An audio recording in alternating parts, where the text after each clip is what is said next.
नमस्ते वियर्स। आज हम जानेंगे कपालभाति क्रिया के बारे में।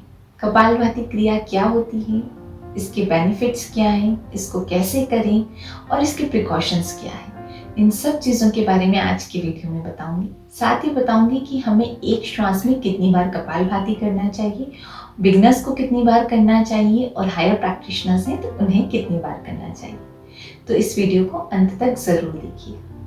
साथ ही मेरे चैनल को सब्सक्राइब करना ना भूलें। तो चलिए जानते हैं कपालभाति के बारे में।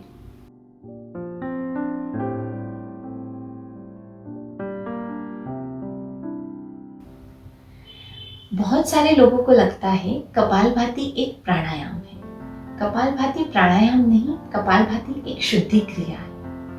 योगा में बताया गया है कि हमारे शरीर को शुद्ध करने के लिए 6 शुद्धि क्रियाएं बताई गई हैं। उन शुद्धि क्रियाओं में से एक क्रिया है कपालभाति, जो हमारे शरीर के तीनों दोष होते हैं, जो आयुर्वेदा के अकॉर्डिंग भी होता है और योग के अकॉर्डिंग भी होता है। वो 3 दोष हैं वात, पित्त, कफ। कपालभाति इन तीनों दोषों को बैलेंस करने में बहुत इंपॉर्टेंट रोल करता है, निभाता है।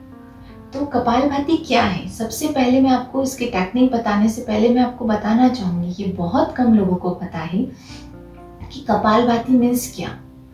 जैसे कपाल मीन्स होता है माथा, ललाट, मस्तिष्क का अग्रभाग, या हम बोले तो frontal lobe of your brain. और भाति मीन्स होता है प्रकाश या ज्ञान। तो हमारे अब आप सोचेंगे इसका क्या मतलब हुआ। मस्तिष्क के अग्रभाग में ज्ञान मतलब फ्रंटल लोब को क्लीन करना, cleansing of your frontal lobe of your brain, ये होता है कपालभाति का मतलब। अब क्वेश्चन मन में अराइज हो रहा होगा कि फ्रंट लोब में क्या क्लीन करना।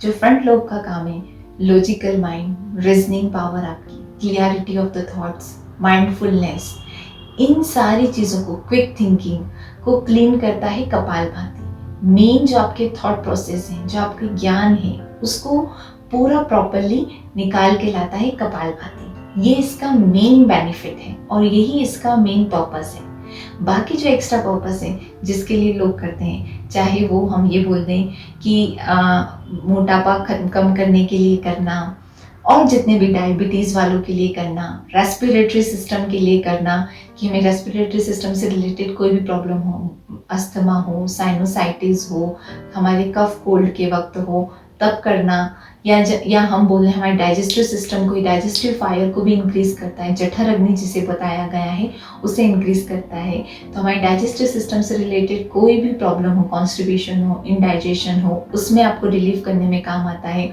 उसके बाद आपकी भूख अच्छे से प्रॉपर लगती है, खाना अच्छे से डाइजेस्ट होता है, आपकी मेटाबॉलिज्म की जो रेट है वो कम होती है। जिनको बहुत ज़्यादा नींद आती है, जो बहुत डल फील करते हैं, उनको कपालभाति करना चाहिए।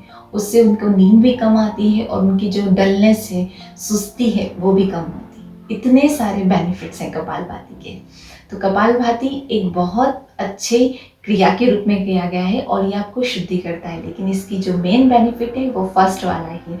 ये सब हमें एड ऑन बेनिफिट है, एक्स्ट्रा बेनिफिट्स हैं। तो जानते हैं कपालभाति कैसे करते हैं।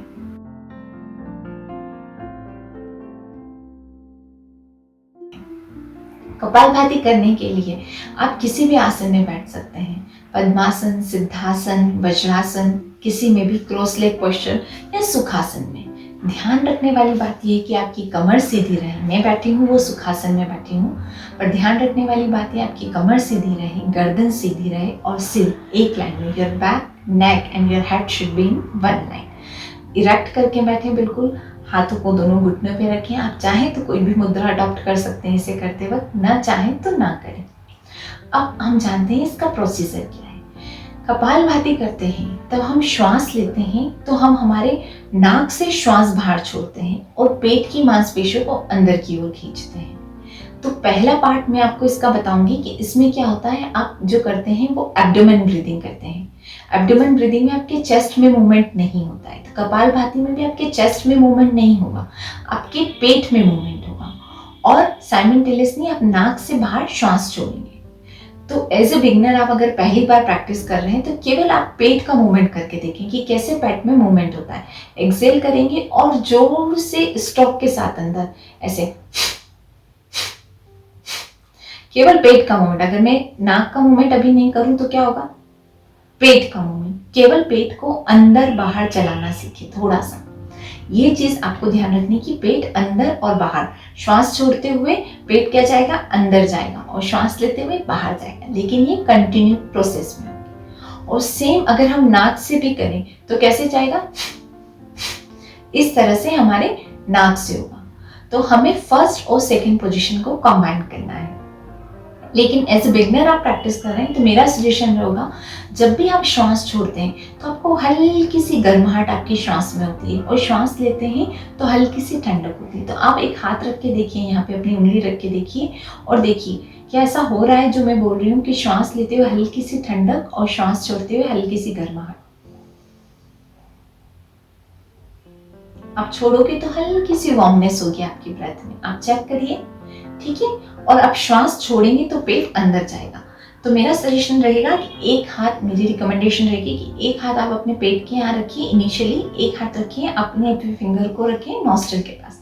एक्सेल करते हुए पेट का भी मूवमेंट और नॉस्ट्रिल से भी श्वास बाहर। तो यहाँ हल्की सी गर्माहट और आपका जो हाथ है वो अंदर रहेगा, दबाना नहीं है पेट को, ये ध्यान रखें। इस तरह से तो एक्सेल करते हुए हमें कैसे करना है, आप देखेंगे कि मेरे को नाक से श्वास में हल्की सी गर्माहट फील हो रही है और मेरा हाथ जो है वो एक्सेल करते हुए अंदर जा रहा है। तो एज ए बिगिनर आप इस तरह से भी ट्राई कर सकते हैं। अब मैं आपको बताती हूँ कि कैसे बिना हाथ रखे आप कपालभाति कर सकते हैं। कमर सीधी करके बैठे, गर्दन सीधी। अच्छा, कॉमन, ये स्टार्ट करने से पहले कॉमन मिस्टेक्स बताती हूँ जो लोग करते हैं। जब लोग कपालभाति करते हैं तो उनके फेशियल एक्सप्रेशन ऐसे हो जाते हैं, इस तरह से।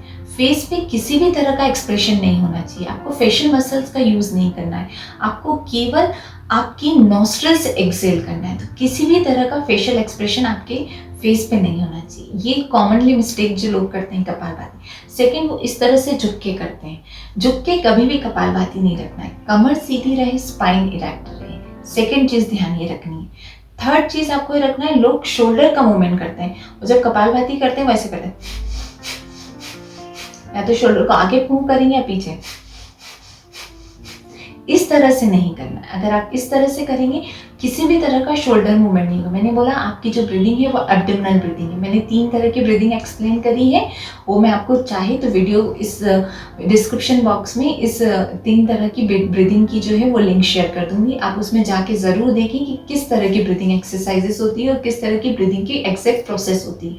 वो प्राणायाम को जानने के लिए और कपालभाति क्रिया को या ब्रीदिंग एक्सरसाइज को करने के लिए बहुत इंपॉर्टेंट चीज़ है। तो उसे देखिए ज़रूर, तो आपके सारे क्वेश्चंस क्लियर हो जाएंगे। अगर फिर भी कोई क्वेश्चन है तो आप डिस्क्रिप्शन बॉक्स में मुझसे ज़रूर पूछ सकते हैं। तो मैं एक बार करके बताती हूँ आपको कपालभाति।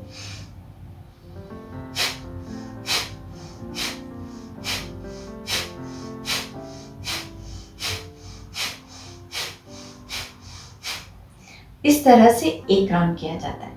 बिगनर्स के लिए मैं बोलूंगी एक श्वास में, कपालभाति में आप कंटिन्यू एक्सेलेशन करते, इनहेल नहीं करते, exhale exhale exhale exhale. 2 exhalation के बीच में, 2 बार श्वास छोड़ने के बीच में जो बहुत माइन्यूट सा टाइम पीरियड होता है उसमें आप ऑटोमेटिकली इनहेल कर लेते हैं, लेकिन आपको उस पर ध्यान नहीं लगाना। आपको केवल एक बार श्वास लेना है और कंटिन्यू एक्सेल करना है। अगर आप पहली बार कपालभाति कर रहे हैं तो एक बार श्वास के साथ 10 से 12 स्ट्रोक लगाएं, फिर धीरे धीरे धीरे धीरे इसकी फ्रिक्वेंसी बढ़ाएं। तो आप जो है एज ए बिगनर आप एक बार में 10 स्ट्रोक्स के साथ करें और 5 राउंड करें। अगर आप अच्छे प्रैक्टिशनर्स हैं, धीरे धीरे आपकी जैसे जैसे आपके पेट की मांसपेशियां लचीली होती जाएगी तो आप इसके स्ट्रोक्स की संख्या बढ़ती जाएगी। तो वो आप जो है एक बार में जो है वो 60 स्ट्रोक तक, मतलब 60 काउंट्स तक कर सकते हैं। और बहुत हायर एडवांस प्रैक्टिशनर हैं तो आप 120 राउंड तक कपालभाति एक ब्रीदिंग में कर सकते हैं, एक इनहेलेशन के साथ कर सकते हैं। तो ये हुई, मैं आपको बताऊंगी कि एडवांस प्रैक्टिशनर्स भी कैसे करते हैं। एक राउंड में आपको एडवांस करके बताऊंगी कपालभाति का।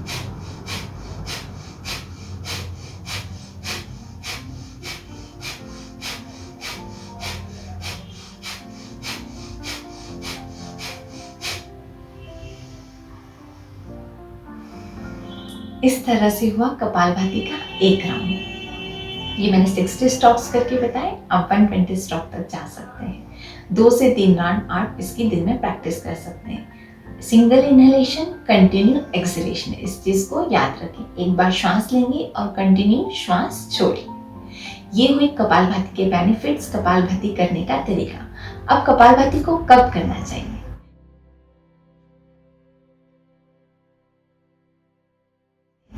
कपालभाति हमेशा खाली पेट करना चाहिए, क्योंकि हम इसमें स्टॉक्स यूज कर रहे हैं, कंटिन्यू एक्सेल कर रहे हैं, तो पेट की मांसपेशियों पे असर पड़ता है। या खाने के 3 से 4 घंटे बाद कपालभाति करना चाहिए, ताकि आपका पेट खाली रहे और किसी भी तरह का प्रेशर आपके पेट पे ना पड़े। थर्ड चीज ध्यान रखने की, कपालभाति को सोने से पहले कभी ना करें। अगर आप सोने से पहले करेंगे तो आपको रात को नींद नहीं आएगी। मैंने बताया ये माइंड को एक्टिव करता है, डलनेस को कम करता है, बहुत नींद आती है तो उस नींद को भी खत्म करता है। तो इसलिए कपालभाति को सोने से पहले बिल्कुल ना करें। अब बताऊंगी मैं आपको कि किन लोगों को कपालभाति नहीं करना चाहिए।